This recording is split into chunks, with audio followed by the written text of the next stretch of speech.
Hello, and welcome to the Be Purely Balanced podcast. I'm Dr. Crystal Couture, and today I'm here with Alex Bynum.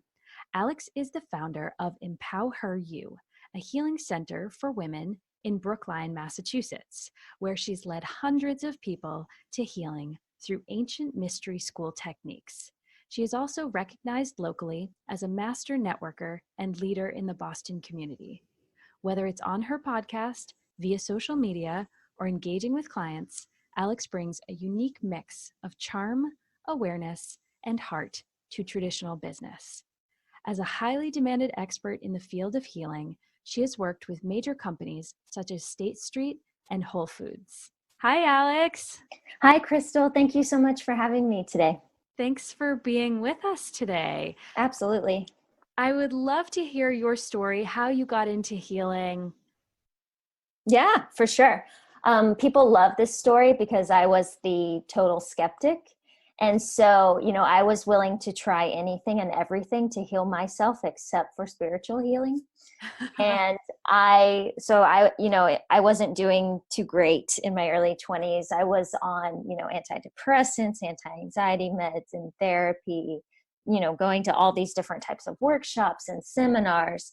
But the one thing I stayed away from was spiritual healing, because in my mind, I had this idea that spiritual healing was for people that didn't shave and drank green juice. And at the time, I liked my steak.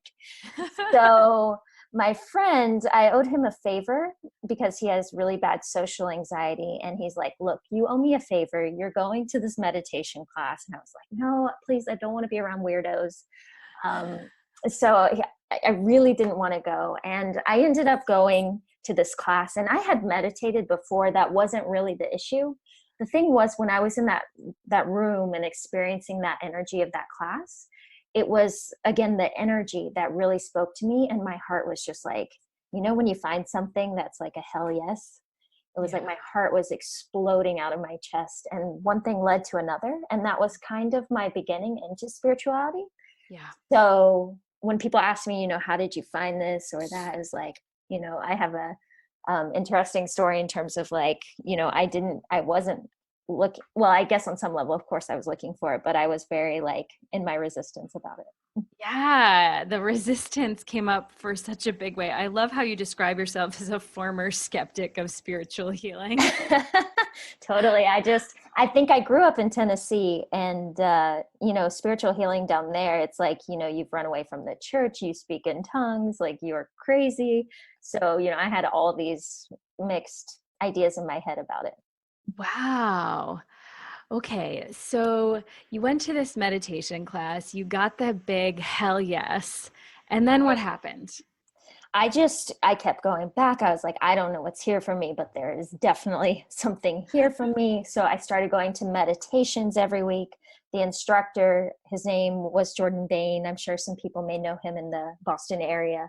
He offered me different healing sessions. I was like, yes. And then just one thing led to another. And I just felt so compelled to keep going and to share this gift of healing with other people. So I started my training pretty shortly after that. Wonderful. And why don't you talk about your training? Because your training is pretty unique. Yes. So in the Modern Mystery School, the way the training works is they have a headquarters in Toronto. And so if you're interested in training, you go and you study for weeks at a time. Depending on what modality you're interested in. Most people start with something called the Life Activation and Healers Academy, which is a week-long training in Toronto. And then from there, you can kind of branch out and discover different ancient healings that you may want to pursue. Oh, wow. So when you started your journey into this training process, what did Mhm. you feel like? What did you feel called to? What was the type of work that was really grabbing you and pulling you in? So the thing I really recommend for everyone is this process of initiation. And the initiation is a 2-day class. And I was really pulled into, how can I teach this? How can I do this for other people? Because initiation basically gave me my life back. It's a set of 2 days where you learn a set of rituals that help you to ground into your higher self while you're here. And so when I was grounded into my higher self at the time, I was struggling with a 17-year ongoing fight with an eating disorder.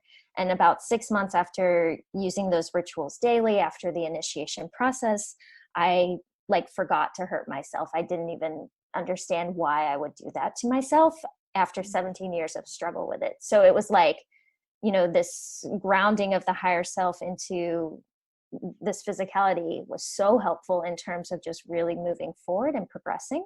And Yeah, whether or not someone has an eating disorder, whatever is true for them, it's going to help you, or if you're interested, anyone that's interested, it's going to help them with whatever their unique set of challenges are and busting through those challenges. for sure. So for you, it was about sharing the work for sure. It sounds like there's a social aspect, but there was also a personal healing when you reclaimed your, that subtle spiritual power.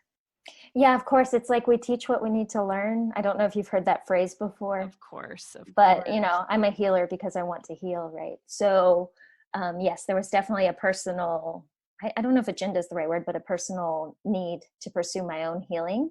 But I also knew that all I had to do was be, one step on the path in front of someone else in order to help them up.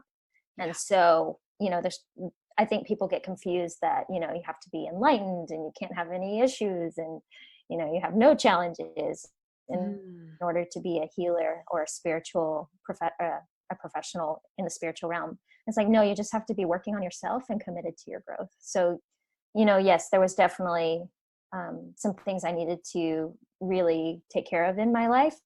But Sure. I feel like I feel like, again, it was just that one step in front of the other. Yeah, for sure. And that's great advice in general, right? Just taking it one step at a time, taking one step toward something that feels really good, something that feels really nourishing, something that feels like it's filling a need or a void within yourself, right? Definitely. I can't even tell you how refreshing it was to find something that just, I didn't have to think about it. Mm, Like I feel like, especially living in the New England area, everything is very mental. There's so many colleges, and, it's all about intelligence. But there's, yes. this whole heart intelligence and emotional intelligence that doesn't get a lot of publicity. And Right. so it was so refreshing to, go to that meditation class and find something that I didn't have to make a list. Like, should I do this? Should I not do this? Is this, I didn't have to use my mind about it. It was um, like a soul hallelujah. Ah, I love that.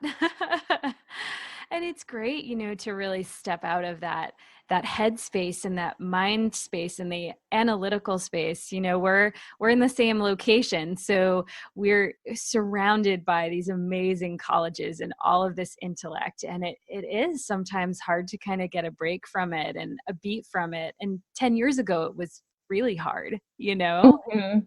Yeah. Yeah. Awesome. So I'd love to know a little bit more about the modality, and I'm sure the listeners would as well. What is, ancient mystery healing? Yeah, so the modality I wanted to talk about today is again the initiation class. So it's called Empower Thyself formally, Hmm. because if you know yourself, then that's the beginning and end of all spiritual development, because who you are is divine, right?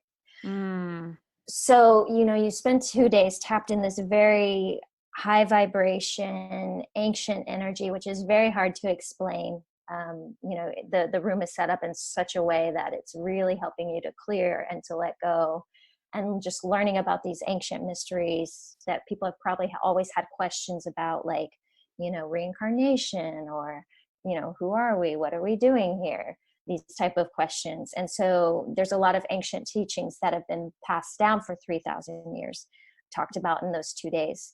But the big thing again is, these rituals that you help you to really structure your life and to structure your higher self into the life that you've already created for yourself, so that you can move forward. And then, of course, at the end of the 2 days is this very holy process. There's just nothing like it, where it is an initiation. It's done with a sword, and it's just this very beautiful stripping away of what's not really you, so that you get to be you while you're here. mm, beautiful. Beautiful. I think there's something to be said about stripping away what's not really you. Like Yeah. that's really powerful. Um, and I think it's vital for us to be able to sort of take a beat and look into ourselves in that way. Yeah, absolutely. I think most people, when they come to me, they think that healing adds something to you, but Mm, there's nothing to add to you because who you are is already perfection, right? yeah. So it's just the stripping away of the wounds and the mask and the things that were never really you in the first place. And Yes. I remember, as I started pursuing this healing process, I did this healing, and I can't remember which one it is. There's hundreds of different healings in the mystery school, but I did this one healing, and I literally felt like the mask of like people pleasing, like falling off of my face. And it was this moment of like, wow, what is happening? I was kind of freaked out by it, but it was so not me. It was just something I learned in order to, protect myself and take care of myself. That Mm, I it kind of created this sense of, deep, deep questioning of who am I, and being brave enough to pursue yes. Ooh, that's so that. good. That's so good. I think bravery is another facet to talk about, right? Um, because it does take a certain aspect of bravery to really be okay with stripping the parts of you that aren't you away, to go back to the essence and to really say, you know what, I'm gonna go forward. I think that's that courage and that bravery that we all have within us. Yeah, I always say, my clients are, some of the bravest people in the world. It really takes it Mm, really takes guts and gumption to step forward and say, I want to heal my life. Um, right. it's definitely for the courageous, and I think that's to be applauded on any level. Most people come to healing, and in our society they have this concept that they're weak, but in truth it's like that takes a huge amount of strength to humble yourself enough to, Yeah. first of all, admit that you need assistance, right? That's very humbling. And second of all, to be brave enough to discover what's really you. Mm, Yeah. yeah, absolutely. Absolutely. So the question I have is, a lot of people sort of feel the need, right? They feel the calling, Mhm. but they're not sure how to cultivate that bravery. They don't have, that ability to sort of take the final step. They might be searching online, they might see possibilities of different modalities that call out to them and say, at some point I'm going to try this initiation process, this activation process, this hypnosis, whatever it might be that's really calling to them, right? Right. And they just kind of sit there for a while, Mm. years sometimes. So how do Yeah. we cultivate bravery? I was thinking about this yesterday. There's sometimes this process of divine timing. And what's unique about being a healer is I can't force someone to heal. It's not like a product, right? Right. So, this isn't something that gets forced upon people, but I do think there's this way in which the universe works, in which, like, people, like, I know for myself, I had to surrender, right? I was so resistant, and then I just had to surrender to the process. And I think there comes a point in people's life where they really choose, am I going to surrender or am I going to stay comfortable? Mm, And that point is so unique for each person, and sometimes it takes a life or death experience, a loss, a breakup, a shift in job. Like, sometimes it has to be extreme, but other times people just wake up and they decide one day they're ready. So I don't know what that unique formula is for someone. I just know that when someone is ready, they're really ready. yeah, for sure. I love that perspective. And I think you're right. I think that I see lots of people these days in my own practice. I'm sure you do as well, just by how you described, sort of those life or death situations, right? That are like, I think I was getting this message to step forward since I was, 21 years old when X, Y, and Z happened. And then when I was 24, this happened. And then when I was 27, this happened. then something really big happened at 32 and here they are. Yeah, it kind of gets like slapped across, and gets slapped to them or something like that. Yeah, the message like from the universe keeps getting like bigger, Yeah. louder, Yeah. more in their face, right? Definitely. Yeah. Yeah. And we know that as healers, of course, we've had our own, and you've shared your experience. We've had our own experiences with these slaps in the face from the universe, like this wake up kind of incentive that the universe is saying, hello, everything that you are is right here. Now it's time Right. for you to strip away the layers and like be that. Yeah, totally. And I feel like those slaps from the universe, they don't ever really stop. Like there's a few big ones in there, and then it's like, are you paying attention? So, healing is it's cliche, but healing is a journey, and it's not like, oh, I've arrived now. It's like, no, it's a continual process, and there's always something deeper to learn. And so Yeah. I don't like the word slaps. I don't know. It's those, we can maybe use taps or something. Those taps show up, and those love taps show up in different forms at different points in a person's life. Absolutely. Absolutely. Yeah. I love that. So, what do you think is the most special part about being a healer and facilitating healing sessions for clients? Uh, I think the relationship that that I build with the client is really special, and it's really humbling to serve in the capacity of spiritual guide and healer for someone else. I take my job, pretty seriously, because there's a level of integrity, and there's a level of showing up for people that requires me to really do the work on myself and take care of myself. And Mm. so I feel like that relationship that's so, it's just so pure and so almost like innocent, is really special. And it's just such an honor to be able to have someone come to you and ask you to help, like to serve them and to guide them. And so I feel like that's definitely the deepest part of what I offer. Mm. That's really beautiful. I'm curious, since we're kind of diving into really the divine nature of you and your business, Empower You. What's the story behind the name of your business? IHOP, actually. Okay. I'm totally one of those napkin stories. So at the time, I was dating a man, and it was January 1st, and we went out to eat at IHOP, and should I name this after myself? Alex Bynum's healing practice. And I was like, no, we're not doing that. So we were just sitting down and talking about who I wanted to work with, and it was a love tap. It was, hey, what about Empower You? And so it was on a IHOP napkin. And so that's what it's been since. I think I officially changed the name to Empower You in 2015. So Uh-huh. it's been Empower You since 2015. Okay, beautiful. And you work with both men and women in your practice, right? And pets. And pets. I have 3 dog clients. Oh, that's awesome. I do. So I work mainly with women, as you can tell from the logo.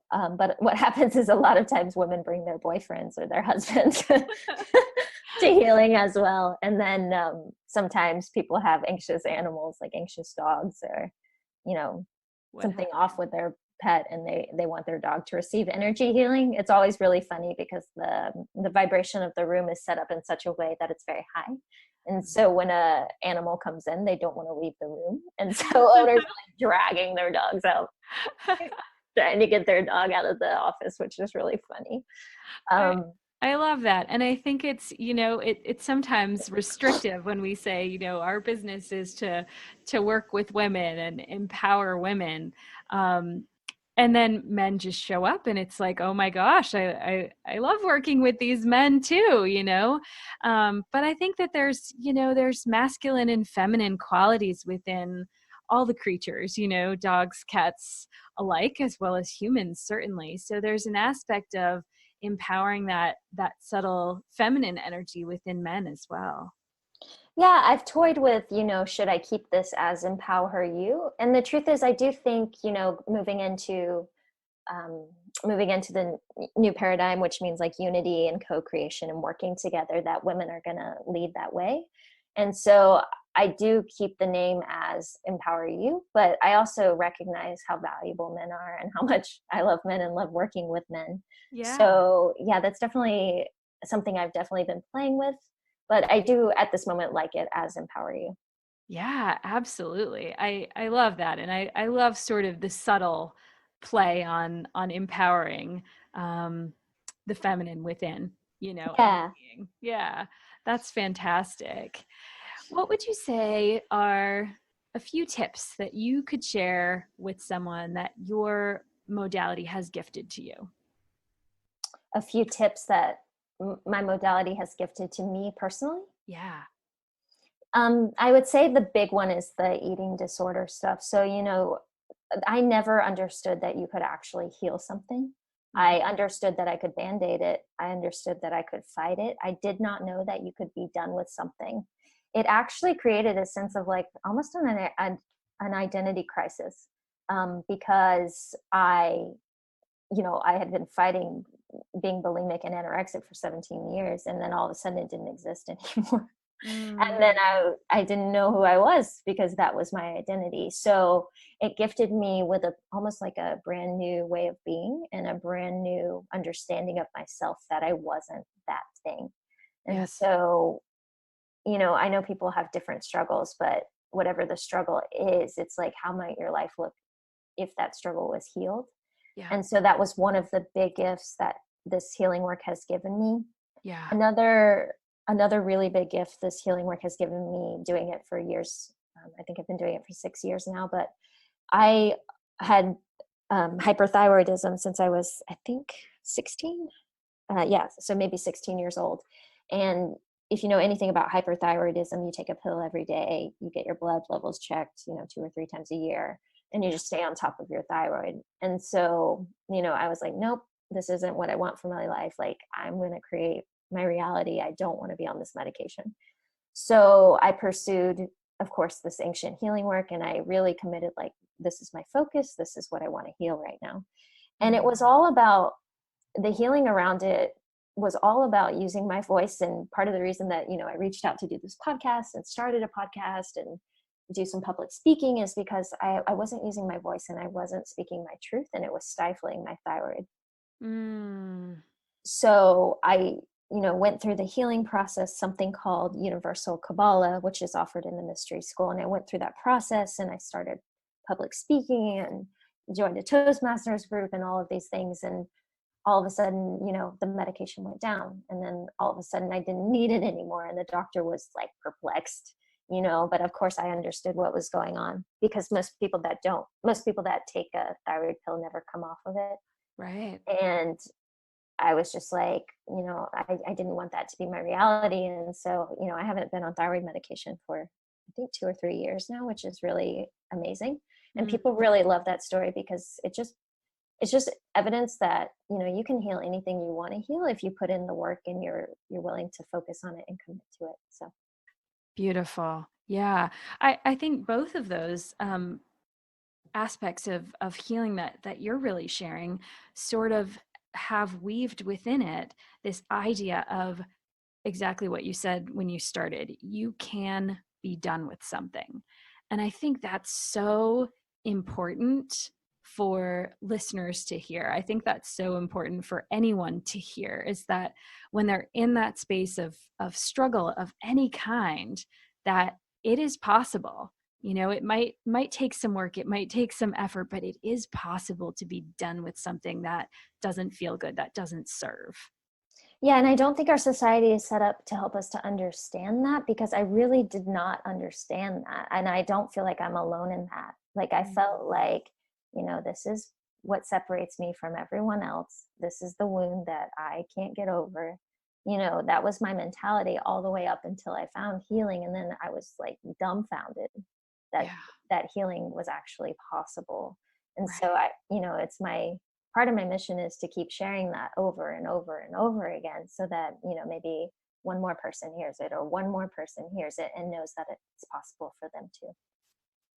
Yes, absolutely. I have chills, thinking about um, the impact of the on the collective consciousness, right? Which is one thing I love talking about with guests, and it's a perfect segue into it. The idea of, you know, touching one heart at a time, touching one soul at a time, and how that impacts the idea of unity and oneness. Mm. I think we're moving towards that more and more. And of course, at first it looks kind of not so pretty on the surface, but I do think there's an underlying current of, we're moving towards unity Mhm. with one another. And oh, I just lost my train of thought. What were you, what were you saying? That's okay. Where the idea of moving toward Oh, unity. right. I'm sorry. Now I remember. So, this idea of touching one heart at a time, people are like, my mission is world peace. And, I really believe it's possible. But, Alex, how are you ever going to get there? Just working with one client at a time. And Yeah. it's my understanding that, like, no, that's exactly how it happens. Because if I take my own life and rise, and then a client that I've helped takes their own life and rises, then they're affecting all the people around them, and I'm affecting all the people around me, and all of a sudden you're raising up more Yes. and more communities and helping people to grow just from one person saying, yes, I will heal. And Mm, so it's not that I think everyone in the world is going to start a healing path and be committed to their healing, but I do think enough of us are there and reaching that point where we've said enough and we're willing to do the work. And yeah. I think it's just a matter of enough of us reaching that point and committing to our healing. And I think that we're headed towards enough of us doing that the world can really shift. I agree completely. I share very similar ideals to what you've just mentioned. And as you were talking, I sort of got the sense, and of course your training is in these ancient healing techniques. I sort of got the feel of like a, a return to um, these ancient societies that didn't have so many distractions, right? Humanity has created so many wonderful things, but we have a lot of distractions. And I think as we've built up technology, as we've built up architecture, as we've built up art, all of these beautiful and wonderful things, we have in many ways sort of traveled a bit farther away from that path of spirituality. And it rings true that the ancient societies and the ancient healings that have been around for years and years and years and years and years are just coming back now, and they're like, hey, this is the way it's meant to be. Right. It's kind of, my friend named her business name that return to sacred. So we're kind of returning to that sacred place. Absolutely. And when I tell people I do an initiation process, they're like, whoa, that's so weird. Like, what do you mean initiation? And if you think about ancient civilizations, they had initiations all the time. Like, it was not weird at all. Right. So, just because it's been lost in our society, I'm looking at my iWatch right now, but just because it's been lost in our society doesn't mean that it's not something that's honorable and helpful and been around forever. It's just a matter of actually bringing that back into the collective and knowing that there's so much value in these ancient civilizations. uh Absolutely. the ancient mystery techniques, they're Egyptian, and all different kinds of healing modalities from all over the world. So Yeah. yeah, it's definitely sad almost that we don't realize how valuable those tools can be. Right, but they're coming back. They're making a comeback for they're sure. they're making a comeback. That's wonderful. So, Alex, if folks want to get in touch with you, you've got a beautiful website. Why don't you share the address? Sure, absolutely. So my website is www.empowheryou.com. So the word empower, EMPOWHERYOU. And then the best way to really reach me, I would say, is probably social media, though. So Facebook or Instagram, and you can find me on both of those at Empower You. Perfect. Is there anything else you'd like to share, Alex, before we close today? I know. I love that question. I think the only thing left I want to just reaffirm is that healing is possible. And whatever it is someone is going through, whatever you're going through, it doesn't matter what the struggle is or whether or not your healer's been through it or not. There are ways to break through it and to be done with it, as we've talked about today, and move on to your next challenge, which growth really creates. Growth is what makes people so joyful and makes their soul so happy. So growth is always possible for you. Oh, that's so beautiful. Thank you so much for being with me today, Alex. Yes, thank you so much for having me, Crystal. I really appreciate it.